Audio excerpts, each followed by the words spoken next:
तिमीलाई तिम्रो दिदीले यसरी सरप्राइज दिँदाखेरि तिमीलाई कस्तो महसुस भएको छ नानु? ल भन त तिम्रो दिदीलाई के भन्नु छ? लौखा ल दिदीलाई के भन्नु छैन? रोएर हुन्छ त?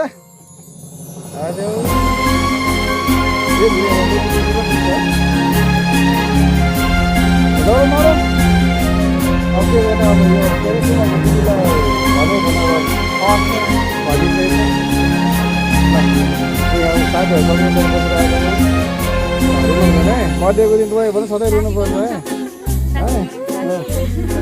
साथी नरो है नरो सबजना तुमको पाया है तो जैसे खोया कहना चाहूं भी तो तुमसे क्या कहूं तुमको पाया है तो जैसे खोया हूं कहना चाह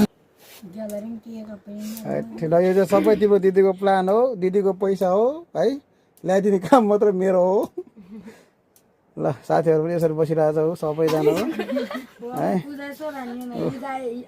यहाँ अस्ति भर्खर बिरामी हाम्रो एकजना कविता पनि छ अनि हाम्रो यहाँ निको भइसक्यो हाम्रो पूजा पनि के अरे पुष्पा पनि बिरामी लक्ष्मी माता पनि यहीँ हुनुहुन्छ है अनि पूजा पूजा विकास प्रभु आकाश बाकाश होइन ल